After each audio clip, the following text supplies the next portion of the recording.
If you eat right and do a certain things with your body, you can drop your sleep quota. I'm getting lazy and I'm sleeping, averaging somewhere around 4.5 hours now.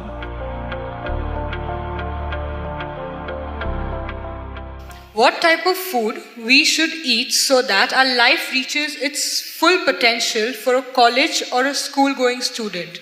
So what kind of food? We must understand this.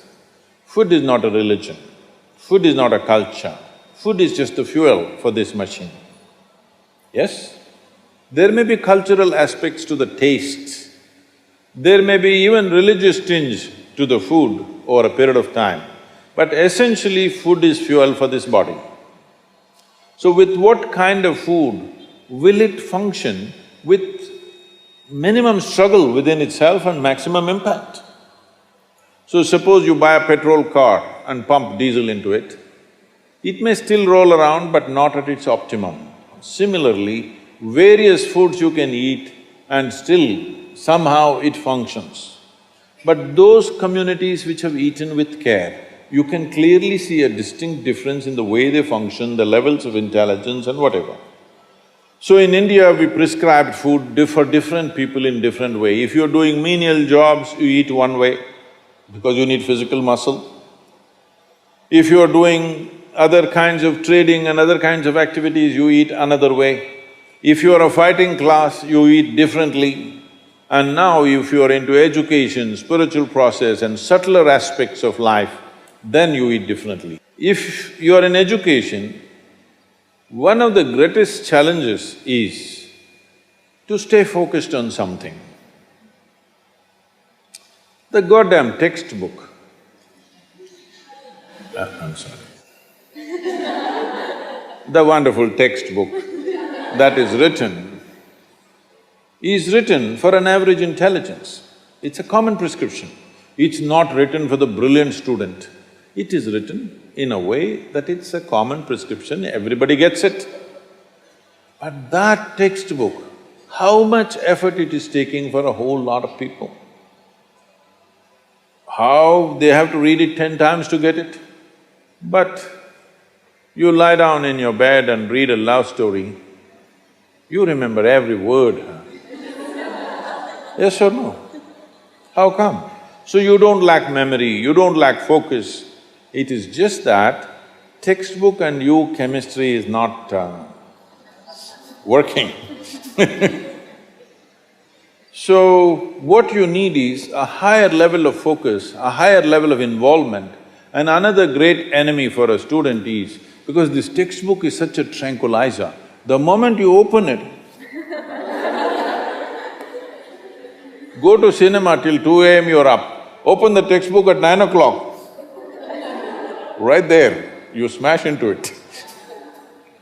So sleep is another big enemy. So what kind of food do you eat so there is no inertia in the body? In yogic way of seeing things, we are looking at tamas, rajas and sattva. Tamas means inertia, rajas means activity but no balance, sattva means absolutely balanced kind of energy. When you're in education, you need a very balanced kind of energy because you have to focus on something which doesn't naturally interest you. It's not something with which your chemistry is gelling. If your chemistry is gelling, you are always focused on that one, isn't it? Here there's no chemistry, but you have to focus on that. For this you need a balance and a steady mind. For this you need to eat in a certain way.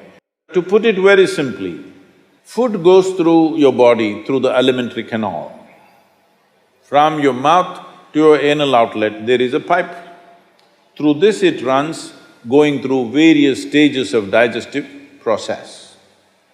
Many of you are biology people, right? So, it goes through the alimentary canal. Now it begins with the lip. Here, if you look at this, all the herbivores and carnivores. If you look at the animal kingdom, there are herbivores and carnivores are two main segments of animals in the world. One eats vegetable matter, another eats meat. If you look at the alimentary canal, the way it is built, between herbivores and carnivores, there's a distinct difference. Everything in the human being suggests that you are naturally a herbivore, but for the sake of survival, we became carnivores. If you look at the jaw movement, all the carnivorous animals have only cutting action. Herbivores have cutting and grinding action. There are molars, but carnivores don't have widespread molars, they have just incisors, canines, and everything looks like cutting teeth. So they do only this. All the herbivores do grinding. What do you have? Both.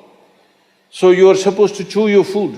Why you are supposed to chew your food is you have enzymes in your saliva where if you take a little bit of raw rice and put it in your mouth just for a minute, you will see it turn sweet right here, because right here carbohydrate is being converted into sugar, right here. So if you eat properly, then we say about 30 to 50% of your digestion should happen in your mouth. So this part of the digestive system is expecting half-digested food or partially digested food. But right now the way we're eating is mostly we're putting not only undigested food, but partially destroyed food. So the amount of food that you need to get the same amount of energy has increased. You're eating much more food than what you should eat to generate that much of energy. Because of that, there is inertia in the body, because it has to process so much more food than what it should, there is inertia. Once there is inertia, your sleep quota increases. How many hours do you sleep on? Hello? 8 hours. You're going by the prescription, huh? See, this is not that you must deny yourself sleep, that's not the point. But if you eat right and do a certain things with your body, you see very effortlessly, within 3 to 4 weeks, you can drop your sleep quota anywhere between 2 to 3 hours.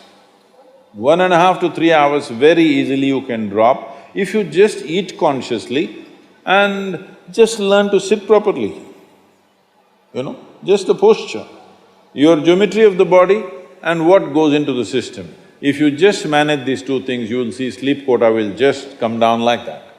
Just to tell you, for over 25 years, I have largely managed with an average of 2.5 hours of sleep. Now I'm getting lazy and I'm sleeping, averaging somewhere around 4.5 hours now, but 7 days of the week, okay? 365 days, non-stop, on, almost every day. My daughter didn't call me for a month. I asked, what the hell is the problem with you, why are you not calling? She said, every 6 hours you're in a new city, what the hell I'm supposed to do? So I said, okay, which is true. In one day, sometimes we're doing 3 cities, so it's a non-stop activity. And today, many people around me have learned to do this. Over 100, 150 people around me are doing this kind of activity, averaging 4 hours sleep and 7 days of the week, they're on, all the time. And they are not irritated, they are not frustrated, they're joyful and they're wonderful. Why this is this? There are many aspects to this, but one important aspect is food, how you eat. Not only what you eat, how you eat is also very important, because food is a live thing. One simple thing all you girls can do is just see various health issues and inertia issue, focus issue, just bring 40 to 50% of the food in its raw form, that means it's alive. It must be a live cell, it can be a vegetable, it can be a fruit, it can be a nut, it can be sprouted gram. At least 40 to 50%, the food that you eat must be alive. You eat dead food and you want to live, this is a little difficult thing to do, because you have to raise the dead now.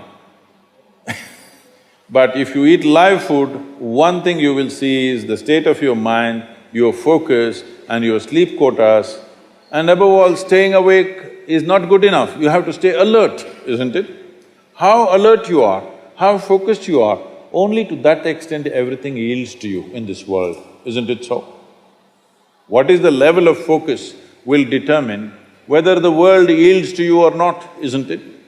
And one more aspect of life, one more aspect of food is, when you consume something, it must be of a simple genetic code, in the sense, it must be a very simple software. Vegetables, fruits, nuts, sprouts, they're very simple. More complicated means animal food becomes more and more complicated. Suppose you eat an animal which has some amount of emotion and a life of its own. Now the code in that… we were talking about this, your body is just an accumulation of memory, which means a certain software, isn't it? This is the most complex software. Human software is the most complex software on the planet of all the creatures. So if you eat an animal, particularly a mammal, if you eat, it has a similar kind of complexity, maybe not as complex as this, similar level of complexity because it has thought and emotion of its own. Now for you to break that code and integrate it into your system, you are not fully successful. So it will leave traces of certain qualities within you. You cannot break that code and make it a part of yours because it's a different and complex code.